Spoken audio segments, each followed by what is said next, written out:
Jasmine Carter walked into that office wearing the same professional blazer she'd worn 100 times before, but that morning, everything changed. Her manager took one look at her, called her into his office, and told her she was violating the dress code. 24 hours later, she walked back through those same doors as a superior. What happened in between would shake that entire company to its core. Before we dive into what happened next, drop a comment below telling us where you're watching from. Are you in New York, London, Los Angeles, or somewhere else entirely? We want to hear from you. And if you believe in workplace justice, make sure you stay until the end, because this story takes a turn nobody saw coming. Jasmine Carter had worked at Hartwell Financial Group for 3 years, starting as an administrative assistant and working her way up to a junior analyst position. Every single day, she arrived at the office before 8 in the morning, stayed late when projects demanded it, and volunteered for assignments that others avoided. Her performance reviews consistently rated her as exceptional. Her colleagues respected her. Her clients trusted her. But none of that mattered to David Brennan, the regional operations manager who had been looking for a reason to push her out since the day she questioned one of his decisions in a team meeting 6 months earlier.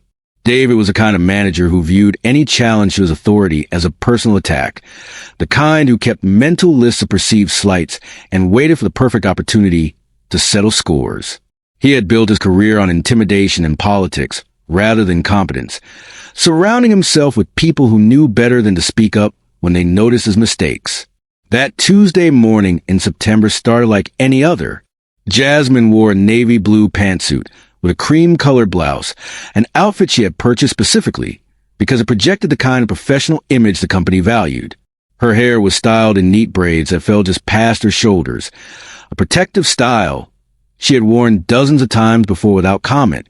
She'd spent nearly an hour that morning making sure every detail was perfect because she knew how important first impressions were, especially in an industry where women, and particularly black women, were constantly being judged more harshly than their counterparts. She grabbed her coffee from the break room, exchanging morning pleasantries with colleagues who had become friends over the years, and settled at her desk, ready to prepare for the quarterly review meeting scheduled for that afternoon.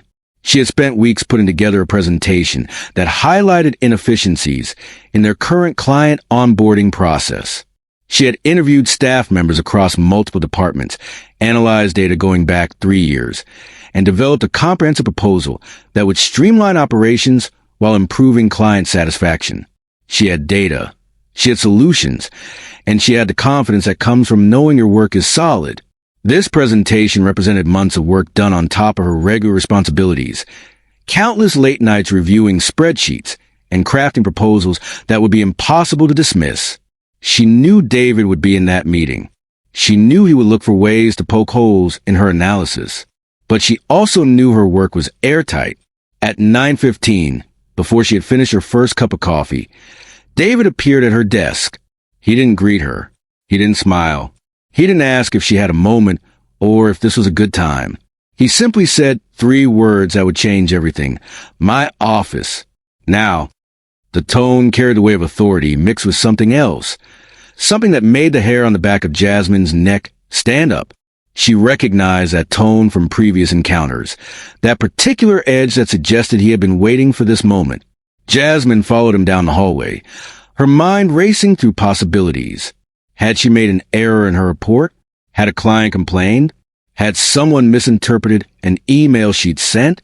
She ran through every interaction from the previous week, searching for something that might explain the tension radiating from David's shoulders, the way he walked just slightly too fast, forcing her to quicken her pace to keep up.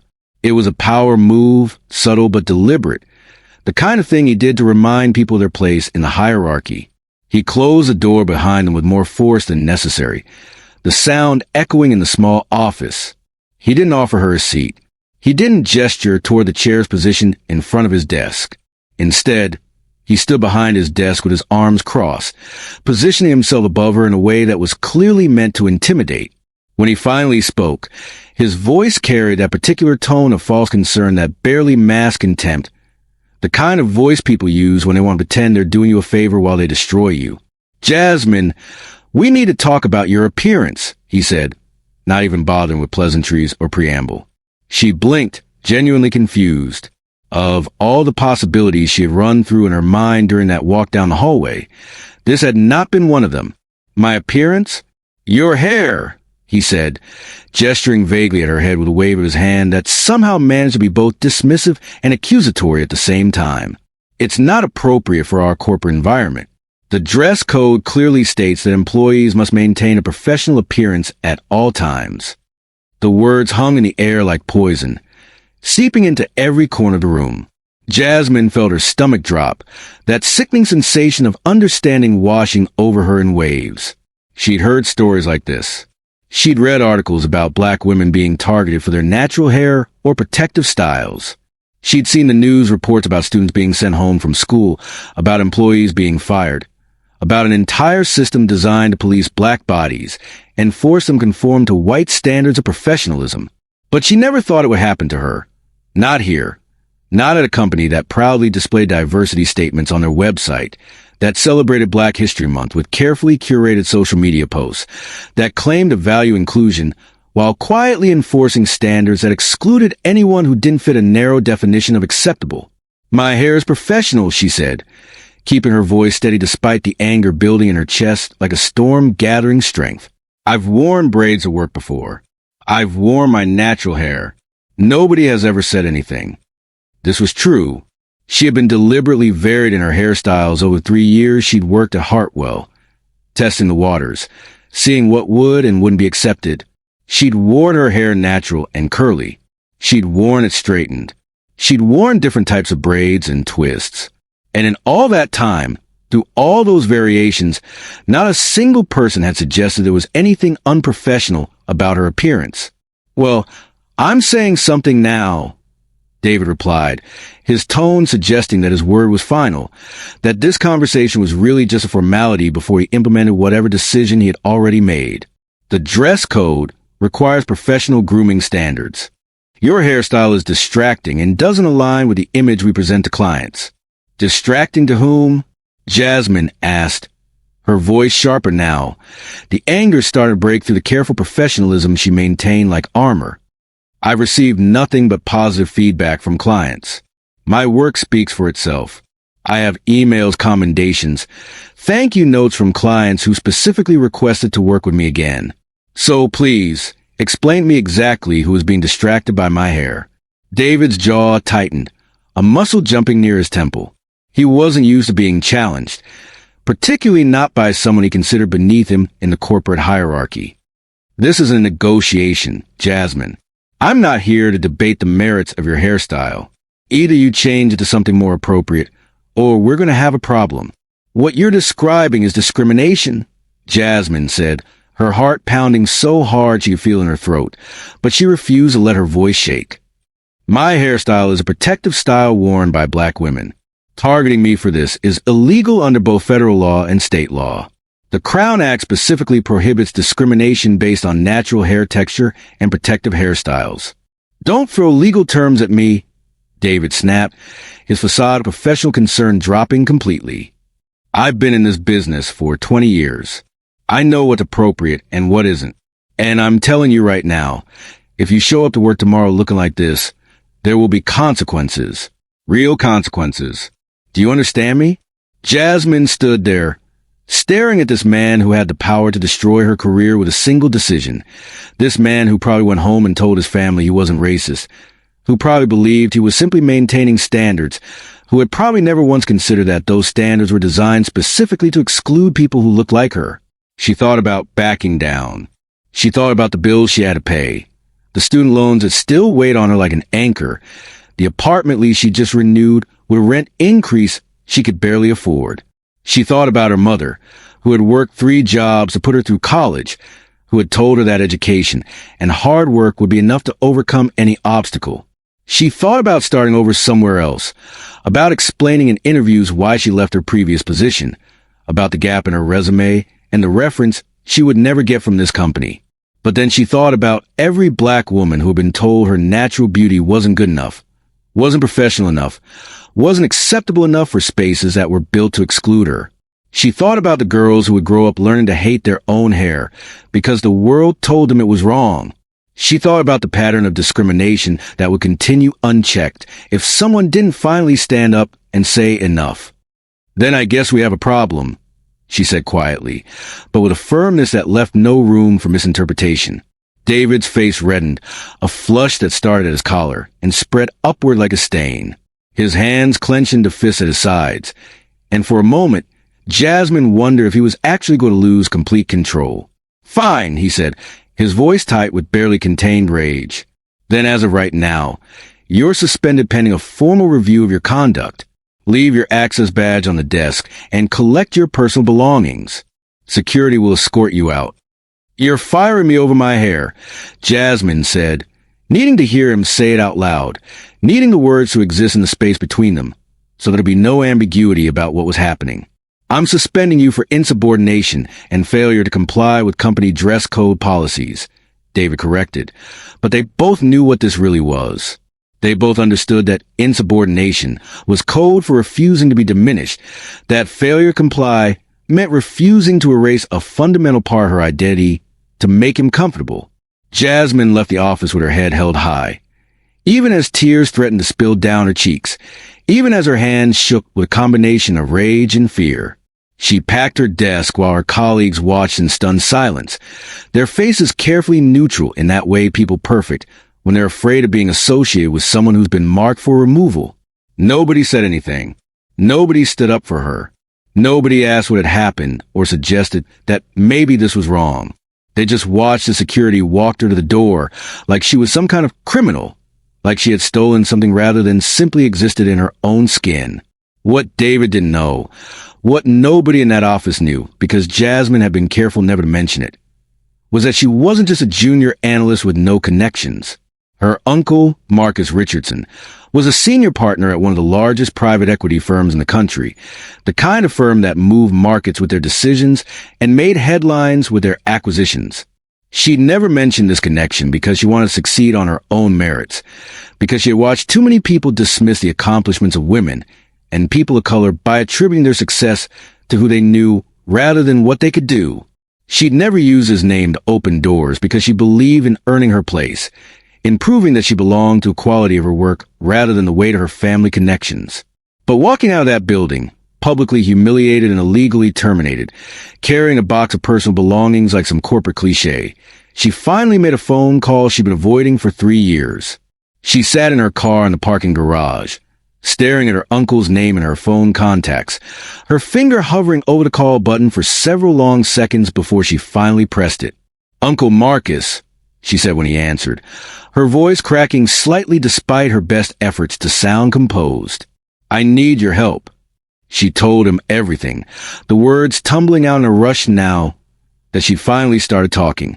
She told him about the dress code violation that wasn't a violation at all, about David's carefully worded accusations that were really just racism wrapped in corporate policy. She told him about David's history of dismissive comments toward women and people of color. Little things that individually seemed insignificant, but together painted a clear picture of bias. She told him about the hostile work environment that everyone knew about, but nobody addressed, about the whispered conversations in break rooms about who was safe to talk to, and who would report you to David for any perceived disloyalty. And then she told him something that made Marcus sit up straighter in his chair, something that changed us from a family favor to a business opportunity.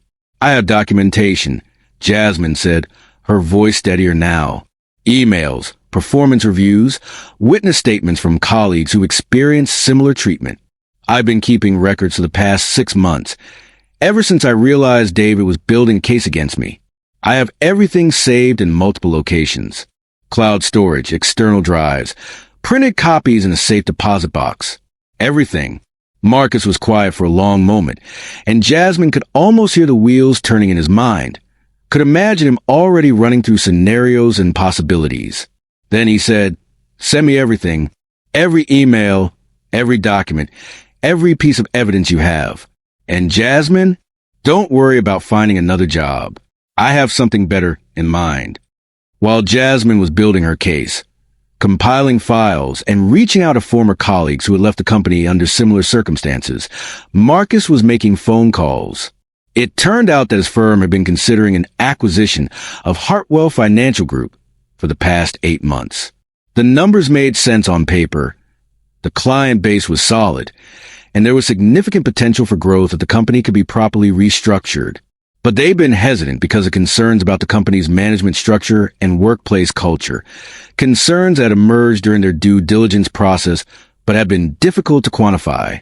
Jasmine's story, backed by her meticulously compiled documentation, confirmed everything they'd suspected and provided the concrete evidence they needed to move forward with confidence.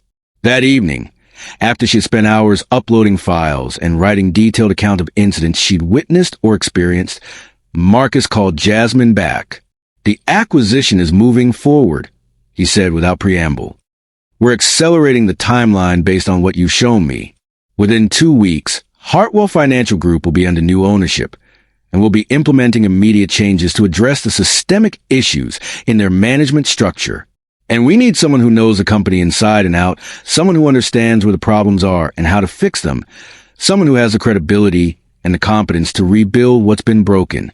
We need a new regional director of operations." Jasmine's breath caught in her throat. She had to process the words twice before they made sense. "Are you offering me David's job?" "I'm offering you the job you should have had all along," Marcus said, his voice serious. "But I need to know you're ready for this, Jasmine. This isn't about revenge, though I won't pretend that element isn't satisfying. This is about fixing a broken company and building something better. It's going to be intense. You'll be walking back into a place that just pushed you out, facing people who watched it happen. You'll be managing people who watched you get fired and said nothing, who were either too scared or too complicit to stand up.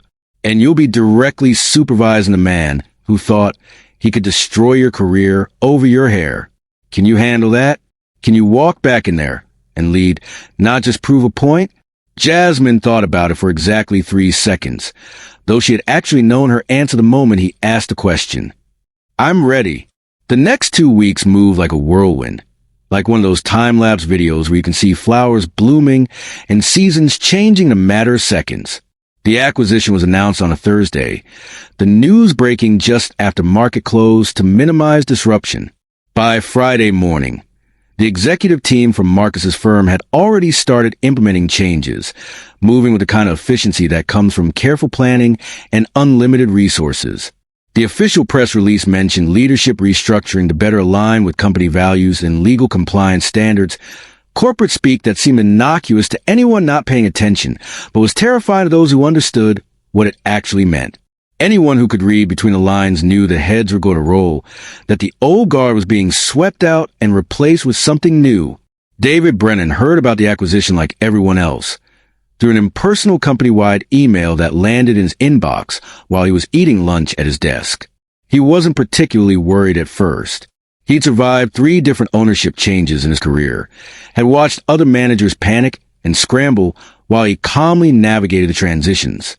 He knew how to play the game, how to make himself seem indispensable, how to shift blame for problems while taking credit for successes, how to identify who the new power players were, and align himself with them before anyone else had figured out the new hierarchy. He spent the weekend preparing talking points about his successful management of the regional operations, conveniently omitting the fact that his department had the highest turnover rate in the company, that exit interviews consistently mentioned his name, that HR had a file on him thick enough to be a novella. Monday morning, David arrived at work with the confidence of someone who had never faced real consequences for his actions, who had learned through years of experience that the system would protect him, that complaints would disappear, that he could weather any storm by simply outlasting it. He found an email requesting his presence at a 9 o'clock meeting with the new leadership team, phrased politely but clearly not optional. He straightened his tie, grabbed his portfolio of carefully curated performance metrics that painted him as a model manager, and headed to the executive conference room on the top floor, the one usually reserved for board meetings and major client presentations. He opened the door and froze, his hand still on the handle, his brain struggling to process what his eyes were seeing. Sitting at the head of the conference table, in the position usually reserved for the most senior person in the room, wearing the same navy blue pantsuit she'd been wearing the day he fired her, with her braids styled in the exact same way, was Jasmine Carter. She looked composed, professional, completely at ease in a way that suggested she had every right to be there. Her laptop was open in front of her, and there were several folders stacked neatly to her left, the kind of preparation that indicated she had been there for a while, that this wasn't some last-minute arrangement. "Hello, David," she said, her voice perfectly calm, perfectly professional, with just the slightest hint of something he couldn't quite identify. "Please have a seat. We have a lot to discuss." David's face went through several shades of red before settling on a splotchy purple that started at his collar and worked its way up to his hairline. His mouth opened and closed several times before any sound came out. "What is this? What's she doing here?" "Jasmine Carter is the new regional director of operations," said Patricia Chun, the chief operating officer from the acquiring firm, who sat 2 seats down from Jasmine. Patricia was a woman with a reputation for being absolutely ruthless when it came to rooting out incompetence and corruption, someone who had built her career on turning around failing divisions and didn't suffer fools or bigots gladly, which means she's your direct supervisor. "Now, please sit down so we can proceed with this meeting." David remained standing, his hands gripping the back of the chair so hard his knuckles had gone white. "This is absurd. She was terminated for cause. She has no business being in this room, let alone in a leadership position. I don't know what kind of game you're playing, but—" "Actually," Jasmine interrupted, her voice cutting through his bluster like a knife, "I was illegally terminated based on discriminatory enforcement of a dress code policy. I have documentation of the conversation in which you specifically targeted my natural hairstyle, which is protected under both federal and state law as a characteristic of race. I also have documentation of similar incidents involving other employees of color in this department, a pattern of behavior that establishes systematic discrimination. Would you like me to continue, or would you prefer to sit down and listen?" David's knuckles went white where he gripped the chair. "You're making serious accusations without any proof. This is slander." "No," Patricia interjected, sliding a thick file folder across the table toward him. "She's stating facts that have been thoroughly investigated by our legal team over the past 2 weeks. Your employment file makes for fascinating reading. David, did you know that 17 employees have filed informal complaints about your management style in the past 2 years alone?" "Of course you did, because you were the one who blocked those complaints from reaching HR, who convinced your allies in human resources to categorize them as personality conflicts rather than policy violations. Did you know that your department has a turnover rate 40% higher than any other division in the company? Did you know that in exit interviews, 53% of departing employees specifically mention your name when describing their reason for leaving?" "That's not," David started, but Patricia held up her hand in a gesture that clearly meant silence. "We're not here to debate. We're not here to give you a chance to explain or defend yourself. We're here to inform you of the changes moving forward and to offer you a choice. Option 1. You resign, effective immediately, with a severance package that includes 6 months' salary and health insurance coverage. In exchange, you sign a non-disparagement agreement and agree never to discuss the circumstances of your departure. Option 2. You're terminated for cause based on discriminatory practices, violation of company policy, and creation of a hostile work environment. That option comes with no severance, no positive reference, and a permanent mark on your employment record that will make it very difficult for you to find comparable work in this industry. You have 60 seconds to decide." David looked at Jasmine, his expression a mixture of rage and disbelief and something else that might have been fear. "You did this. You planned this whole thing. You set me up." "No," Jasmine said, meeting his eyes without flinching, without the slightest hint of doubt or regret. "You did this when you decided that your ego was more important than treating people with basic human dignity. When you decided that you had the right to police my appearance, to tell me that my natural hair was somehow unprofessional or unacceptable. When you created an environment where people were afraid to speak up about discrimination because they knew you would retaliate. I'm just the person who documented it, who refused to let it continue, who had the resources and the courage to actually do something about it." The silence stretched out for several seconds that felt like hours, the only sound the quiet hum of the air conditioning and the faint traffic noise from the street below. Finally, David grabbed his portfolio, his movements jerky and aggressive, and headed toward the door. His career, The authority he had wielded like a weapon for so many years was crumbling around him, and there was nothing he could say or do to stop it.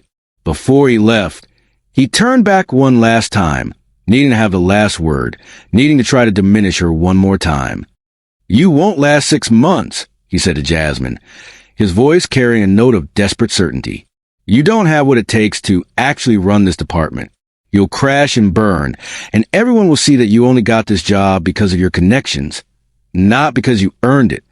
Jasmine smiled, but there was no warmth in it, no satisfaction or gloating, just a calm certainty that came from knowing exactly who she was and what she was capable of. "I guess we'll see. Security will escort you to your desk to collect your belongings. Your access has been revoked as of this moment." After David left, escorted by 2 security guards who had been waiting just outside the conference room, Patricia turned to Jasmine with an expression that might have been approval or might have been assessment. "That was well handled. You maintain composure while being direct about the facts. But I need to ask you one more time. Are you sure you're ready for this? It's not going to be easy walking back in here. Half the people in this building reported to him at some point. Some of them are loyal to him out of genuine belief, some out of fear, some because they benefited from his management style. They're going to be watching your every move, waiting for you to fail, looking for any excuse to dismiss you as unqualified."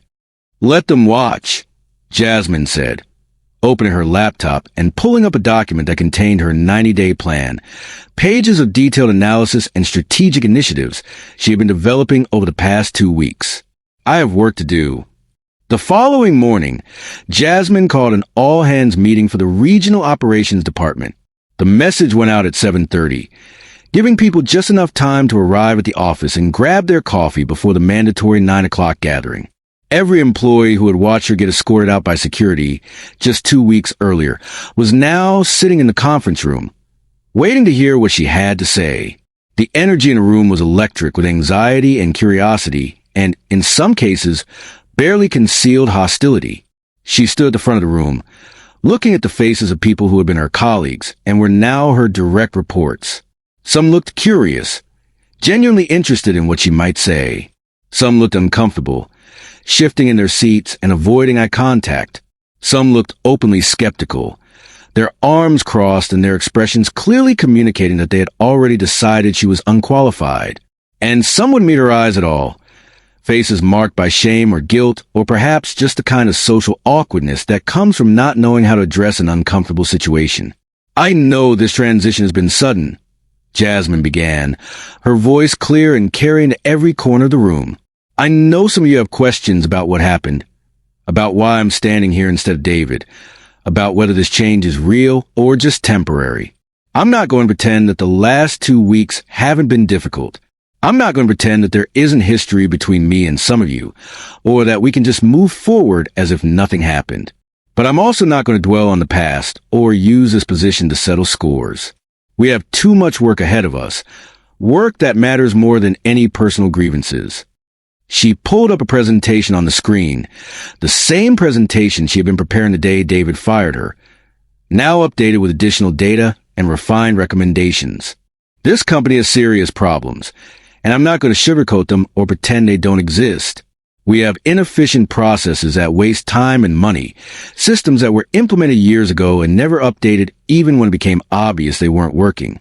We have a culture that has allowed discrimination and harassment to flourish, where people learn to keep their heads down and their mouths shut rather than speaking up about problems.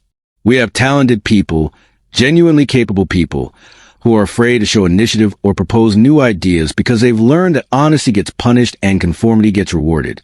Starting today, that changes." For the next hour, Jasmine laid out her vision for the department with the kind of detail that made it clear this wasn't just aspirational rhetoric. She talked about implementing transparent performance metrics that would be applied consistently across all employees, eliminating the favoritism and arbitrary standards that had characterized David's management. She talked about creating clear channels for reporting concerns that bypass the old power structure, anonymous options for those who were afraid of retaliation. She talked about building a culture where people were valued for their contributions and their potential, not their ability to keep their heads down and follow orders without question. She showed them the data, the numbers that proved the current system wasn't working, and she showed them projected outcomes if they could successfully implement the changes she was proposing. When she finished, she opened the floor for questions. The silence lasted for several uncomfortable seconds, the kind of quiet that happens when people have things they want to say, but are still calculating the risk of saying them. Then a woman named Rachel, who had been with the company for 8 years and had survived 3 different management changes, raised her hand tentatively. "What you're describing sounds great," Rachel said carefully, choosing her words with obvious precision. "But we've heard this before. Every new manager comes in promising change, promising that things are going to be different, and then 3 months later it's business as usual. Why should we believe you're different? What's going to stop this from being just another empty promise?" Jasmine nodded, appreciating the directness of the question. "That's a fair question, and you're right to be skeptical. The honest answer is that you shouldn't believe me based on what I say right now. Words are easy. Promises are cheap. You should judge me based on what I do, based on whether my actions match my words. I'm not asking for blind trust or unconditional loyalty. I'm asking for a chance to prove that I mean what I say, and I'm committing to transparency in a way that makes me accountable. If you see something that concerns you, if you experience something that feels wrong or inconsistent with what I've outlined today, I want you to tell me. My door's open, not metaphorically open, like some managers say when they really mean you should schedule an appointment 3 weeks out. Literally open.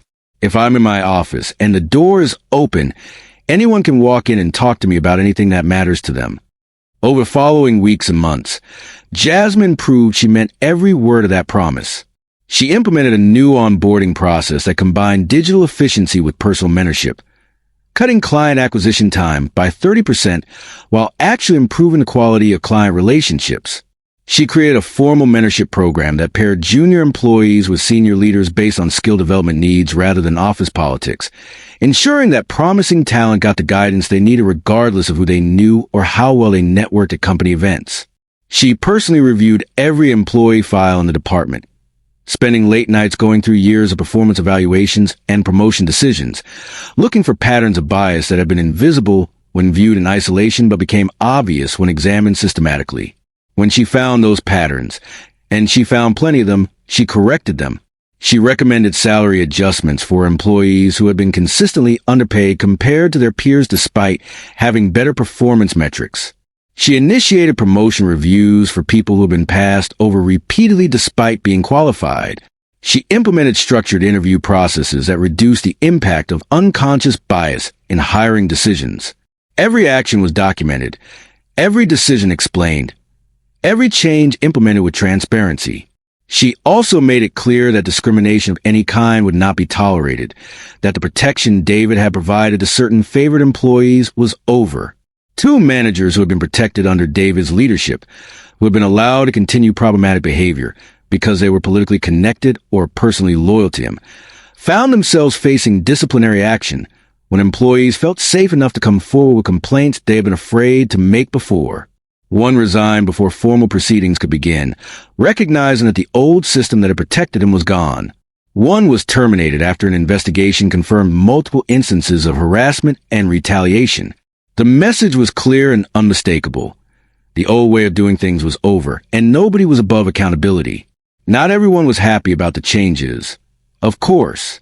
Some employees who had thrived under David's leadership by playing political games instead of doing good work, who had advanced through networking and flattery rather than competence, found themselves struggling in an environment that valued substance over performance theater. They were used to succeeding by managing up, by making sure their boss liked them even if their actual work product was mediocre. In an environment where results mattered more than relationships, where your value was determined by what you contributed rather than who you knew, they were lost. A few left voluntarily, recognizing that they wouldn't succeed in this new culture. Others were managed out when it became clear they weren't willing or able to adapt, when repeated coaching and support failed to produce improvement. But most people, the vast majority of the department, thrived under Jasmine's leadership in ways they hadn't imagined possible. Productivity increased as people stopped wasting time on political maneuvering and focused on actual work. Client satisfaction scores went up as employees felt empowered to solve problems creatively rather than following rigid procedures that didn't always make sense. Employee retention improved dramatically, with turnover dropping by 60% in the first 6 months. People who have been quietly updating their resumes and planning their exits decided to stay. People who have been going through the motions, doing the minimum required to keep their jobs, suddenly found reasons to care about their work again. Within 6 months, the regional operations department went from being the most problematic division in the company, the place people try to transfer out of, to being held up as a model for how things should work, the place people requested to transfer into. 9 months after being fired for her hair, after being humiliated and escorted out by security in front of her colleagues, Jasmine stood on a stage at the company's annual leadership conference. She had been asked to give a presentation on building inclusive workplace cultures, to share what she had learned and accomplished with managers and executives from across the organization. As she looked out at the audience, she saw faces of every race, gender, and background. She saw people who had been given opportunities they never would have had under the old leadership structure, people whose talent had been invisible until someone created an environment where it could flourish. "A year ago," Jasmine said, letting the silence stretch for a moment before continuing, "I was told that my natural hair was unprofessional. I was told that I didn't fit the image this company wanted to present to clients. I was told that I needed to change who I am to make someone else comfortable. And when I refused, when I stood up and said that what was being asked of me was illegal and wrong, I was fired. I was escorted out of this building by security, carrying a box of my belongings, while my colleagues watched in silence. It was one of the most humiliating experiences of my life." She paused, letting the weight of those words settle over the audience. "Today, I stand in front of you as the regional director of operations, leading a department that has exceeded every performance metric we set. We've increased productivity, improved client satisfaction, reduced turnover, and created an environment where people actually want to work. We've proven that diversity isn't just a nice thing to have, it's a business imperative. We've proven that inclusive leadership isn't soft or weak, it's strategic and effective." The pause was deliberate, giving people time to absorb what she was saying. "But this isn't a story about revenge, about getting back at someone who wronged me or proving my worth to people who doubted me. It's not about one person getting what they deserved or another person getting what they had coming. This is a story about what happens when we finally start holding ourselves accountable for creating workplaces where everyone has a fair chance to succeed, where people are judged by their contributions, not their appearance, where speaking truth doesn't end your career, it advances it, where the same standards apply to everyone, not just the people who don't have powerful friends protecting them." The applause started slowly, a few people clapping tentatively, then built to a standing ovation that filled the auditorium with sound. After the presentation, dozens of people came up to talk to her, forming a line that stretched out into the hallway. Some shared their own stories of discrimination, experiences they had never felt safe talking about before. Some thanked her for giving them hope, for showing them that change was actually possible. Some asked for advice on how to implement similar changes in their own departments, seeking practical guidance on moving from theory to action. Late that evening, after the conference had ended and most people had gone home or to hotel rooms, Jasmine sat in her office reviewing reports for the next day's meetings. The building was quiet, just the hum of the HVAC system and the occasional